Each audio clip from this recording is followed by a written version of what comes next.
¿Lideras un equipo y en ocasiones sientes que se cuestionan demasiado tus órdenes? Hoy te traigo aquí 5 gestos visibles para elevar tu estatus hoy mismo y que se perciba una imagen de autoridad más potente sobre ti en la vida y en el trabajo. Si te quedas hasta el final, también te compartiré las 4 formas de pensar que, a pesar de que lo hagamos todo bien, pueden boicotear el resultado. Así que te animo a quedarte. Soy Jesús Soler. Si es el primer vídeo que ves, suscríbete ahora para recibir más contenido sobre liderazgo real y gestión de equipos. Las próximas semanas vamos a subir mucho más contenido. También te animo a ir a jsolerm.es y a suscribirte para recibir 3 ángulos semanales para cambiar nuestra mentalidad y liderar mejor cada día. Sin más, arrancamos. A modo introductorio te comentaré algunos errores que cometemos y que pueden perjudicar nuestra autoridad. Algunas de ellas son ser demasiado complacientes e intentar complacer a todo el mundo, buscar la aprobación de los demás en las decisiones que tomamos, dudar de si podría hacerse mejor. Esto no deja de ser falta de planificación y esa falta de planificación alimenta nuestras dudas de si estamos dando las órdenes correctas o si lo estamos haciendo lo suficientemente bien. También las medias tintas o la falta de contundencia a la hora de decidir hace que alimentemos ese pensamiento rumiante, esas dudas que tenemos sobre nosotros mismos. Tenemos que entender que el respeto y la autoridad no se exigen, sino que se construyen y se atraen con criterio, con control de las personas y los procesos, con equidad y con justicia. La autoridad tranquila no necesita ser ruidosa, rápida ni autoritaria. Nos permite ordenar el entorno de trabajo, proteger al equipo de cometidos que no le corresponden y de problemas externos, y también limar las asperezas o engrasar para reducir los conflictos y los roces internos. Hoy te dejo aquí 5 gestos visibles que pueden aumentar considerablemente la imagen percibida que los demás tienen de ti. Y además se aplica en menos de 20 minutos. Vamos allá. 1. Lidera las reuniones. Y esto implica que las prepares bien. Es decir, debemos ir a las reuniones habiéndolas planeado adecuadamente y habiendo avisado a todo el mundo de las personas que tienen que asistir y quizá de los temas que se tienen que tratar para que traigan todo el material necesario. Es muy importante que las lideremos. Uno de los problemas más comunes de mis clientes es que les boicotean muchas veces las reuniones. Y esto puede ser por muchas razones, ¿vale? No me voy a meter ahora en la causa de por qué sucede eso, sino en la consecuencia. Si no lideramos las reuniones, la gente, los procesos, las dudas, boicotean un poco el proceso de la reunión y se alarga en procesos interminables que además retroalimenta el ciclo, y las siguientes reuniones van a dar mucha más pereza y resistencia a la gente porque se dan cuenta de que las reuniones no son prácticas, no van al grano y que no somos capaces de gestionarlas. Por eso es muy importante que preparemos bien la reunión, que avisemos de toda la información que van a necesitar, de todas las personas que tienen que asistir, para no hacer perder el tiempo a los demás. Y además que cuando lleguemos a la reunión tengamos un proceso claro para llevarlas a cabo. Esto básicamente se hace teniéndolo todo organizado, planeado y posponiendo las dudas y preguntas para el final, y las aportaciones también. Te cuento una anécdota rápida. Hubo una época en mi vida profesional en la que las reuniones de los viernes, que era una reunión semanal que hacíamos a nivel medio operacional, duraban unas 4 horas. Esto hace que la gente le genere una resistencia brutal esa reunión de los viernes, porque de esas 4 horas, cuando yo bajaba a contárselo a mi escuadrón, eran 10 minutos de reunión. Entonces, para 10 minutos de información, estar 4 horas ahí reunidos es una brutalidad.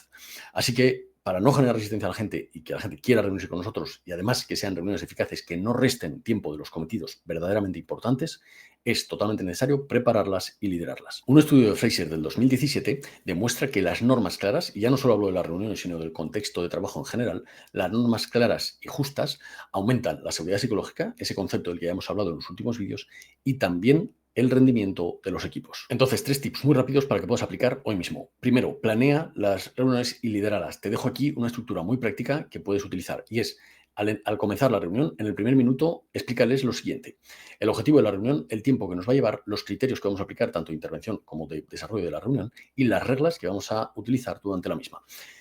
Por ejemplo, podría ser el objetivo tratar el tema del evento anual, el tiempo nos va a llevar 10 minutos, o eso es lo que pretendemos. El criterio va a ser que la intervención va a ser súper medida de 1 minuto cada uno, y las reglas, que las dudas y aportaciones van a ser al final. Con esto dejas un estándar claro de cómo se tiene que desarrollar la reunión. Y lo último que te quiero decir es que esto lo puedes hacer, por ejemplo, en una transparencia, si es que tienes transparencias, en la primera, colocar estos 4 elementos, o incluso en una pizarra, siempre que entre tu equipo a reunirse contigo, ya está en la pizarra puesto el objetivo, el tiempo que nos va a llevar, el criterio de actuación y las reglas. De tal forma que en un momento visual, ya en 1 minuto, la gente lo va a tener claro y nos metemos rápidamente en eficacia. Como dice una frase del ideario de operaciones especiales, el éxito en la misión responde a una exhaustiva preparación. 2. Voz y tempo. Es muy importante que siempre que podamos transmitamos una voz grave al interlocutor.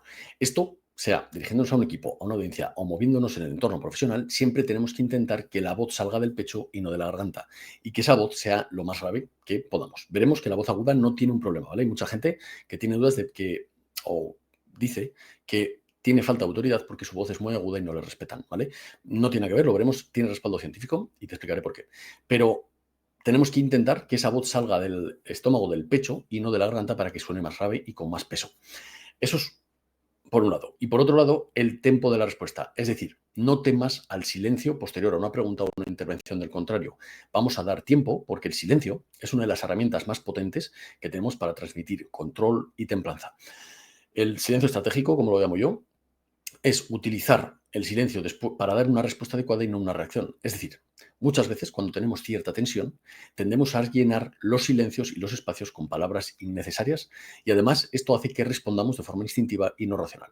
Por tanto, respiremos tranquilamente, vamos a tomarnos unos segundos después de cada intervención de la otra parte, ya sea en una negociación, en una reunión, en una comunicación.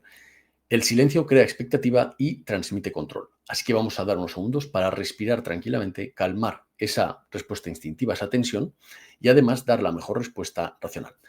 He tenido una clienta últimamente que le costaba mucho esto, ¿vale? Que siempre respondía de forma automática, instintiva y no daba siempre las mejores respuestas a las personas, ya sea porque estaba activada emocionalmente o porque no daba la respuesta más adecuada, ¿no? Después se le ocurría una respuesta mejor. Esto sucede porque no nos tomamos el tiempo para reflexionar las cosas. Así que después de cualquier duda, de cualquier pregunta o de cualquier intervención de la otra parte, tómate unos segundos tranquilamente para respirar y decidir.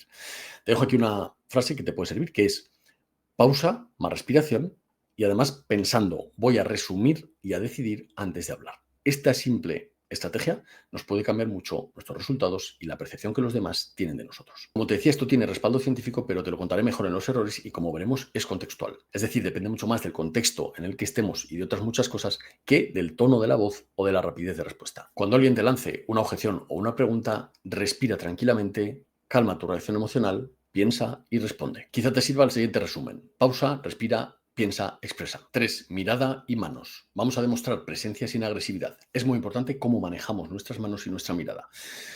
Te animo siempre a mirar a los ojos. Habrás conocido mucha gente que por falta de seguridad, porque no quiere transmitirte o ser demasiado transparente, evita la mirada. Este simple gesto puede restar mucha autoridad porque parece que estamos escondiendo algo.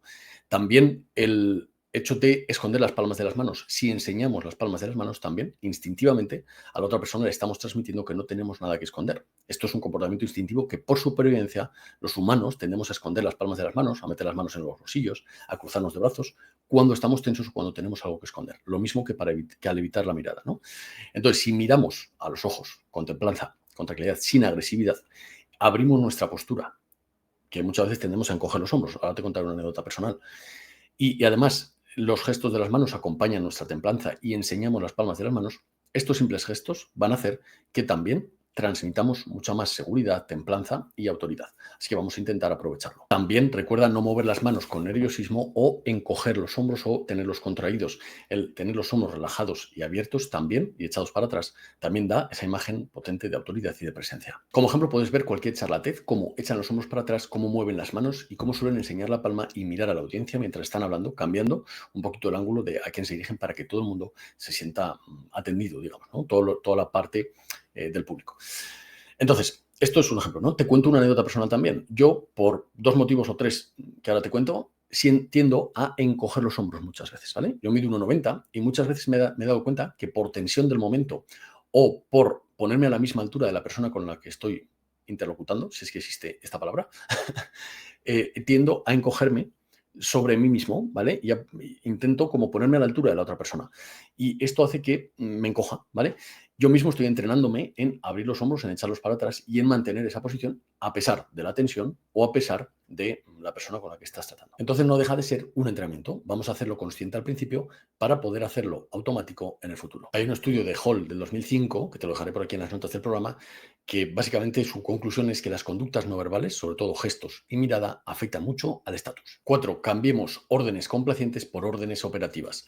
Vamos a cambiar la complacencia por asertividad y eso es tan sencillo como cambiar esas preguntas que a veces hacemos para ser excesivamente complacientes o buscar la aprobación de los demás, tipo, ¿podrías? ¿Te importaría? Este tipo de preguntas vamos a cambiarlas por una orden asertiva, que va a contener el qué vamos a hacer, cómo se evaluará, en qué fecha lo revisamos o lo entregamos y el margen de decisión y de acción que tenemos para realizarlo.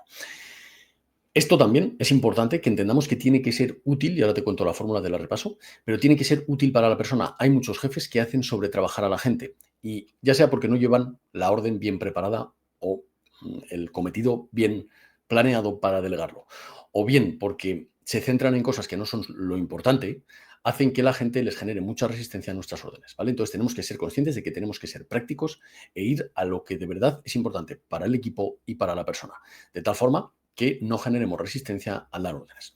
Tampoco es una orden agresiva, simplemente le vamos a meter cierta asertividad, cierta contundencia a la orden para que no sea siempre una orden complaciente o que busca la aprobación de los demás.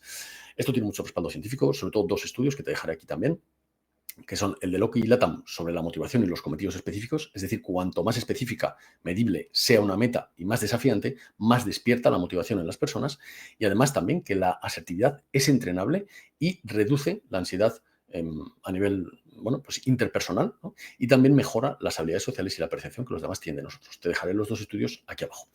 ¿Qué es lo que podemos hacer? Pues te voy a transmitir aquí una fórmula para que apliquemos esto de la mejor forma posible. La orden operativa se compone de 5 cosas, ¿vale? Que es objetivo, verbo, criterio, plazo y autonomía. Y te pongo un ejemplo. Repito, objetivo, verbo, criterio, plazo y autonomía. Ejemplo. Nos ha llegado esto. Por favor, Marta, encárgate, entrega la versión A el jueves a las 12. Tú eliges el formato en el que lo hacemos. Revisamos en 10 minutos el miércoles a las 11 horas. Dime pegas o problemas que tengas.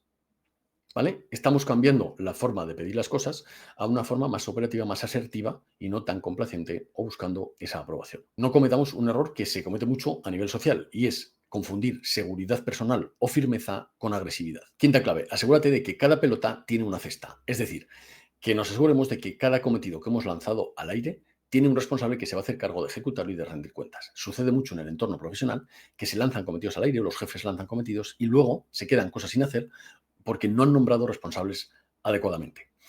O incluso esperan que eso se realice y como no se han asignado responsables, hay algunas tareas que se quedan sin hacer o todas se quedan sin hacer porque no hay nada claro y además genera mucha fricción en los equipos.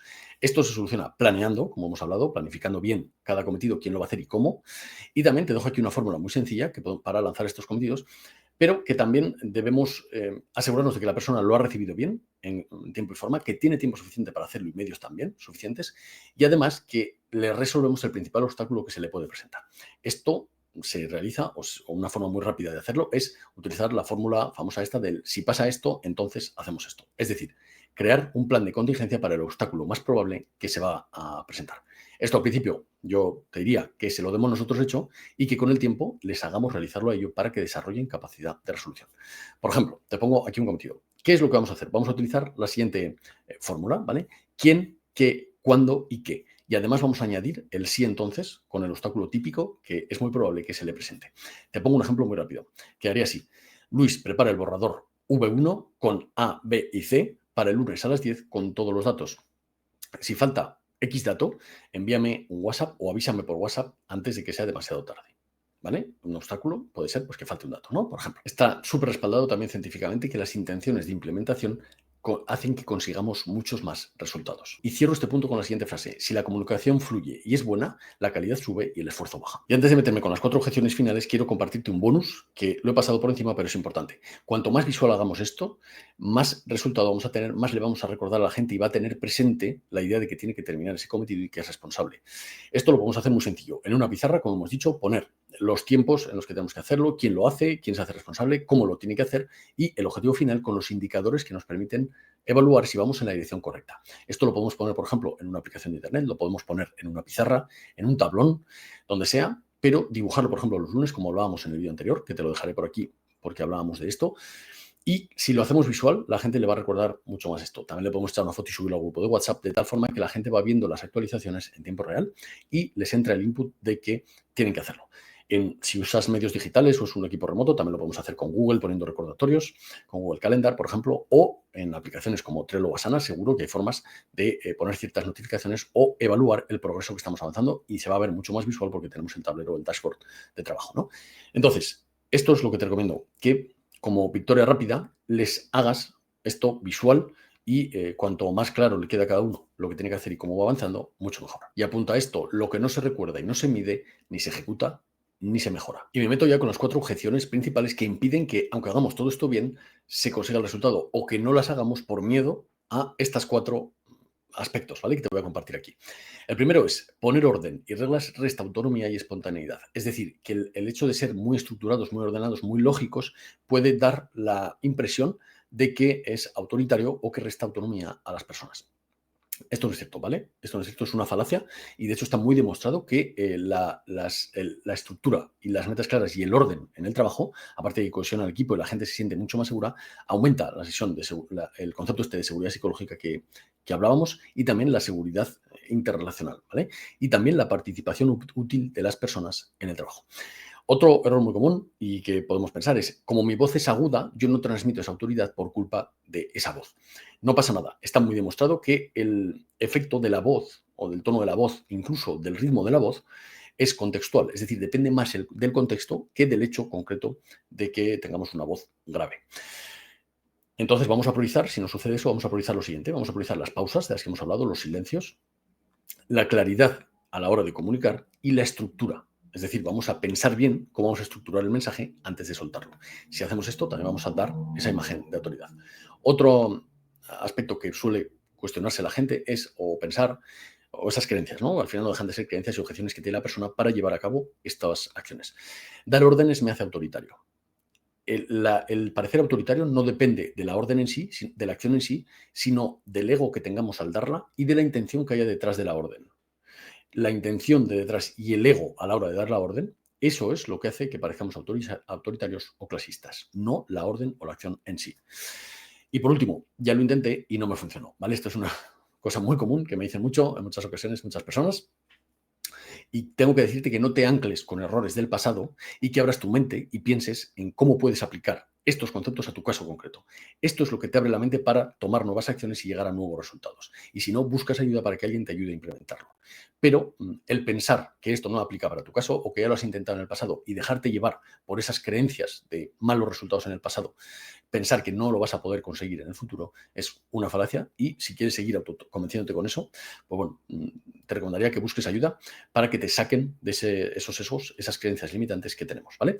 Es una falacia que nos contamos a nosotros mismos y no dejan de ser creencias limitantes que hemos adquirido por malos errores en el pasado. No dejes que eso condicione lo que consigues en el futuro. Y para finalizar, una reflexión final. La autoridad serena no hace ruido, igual que un equipo de alto rendimiento no hace ruido, trabaja. Lo más eficaz casi nunca es lo más ruidoso. Y si no, recuerda esa frase de los Navy SEAL que dice, lento es suave, suave es rápido. Nada más, compañero, compañera, hasta aquí el contenido de hoy. Espero que te haya servido. Si te ha gustado, déjame un me gusta, suscríbete al canal y envíaselo a ese líder, a esa líder que crees que le puede servir.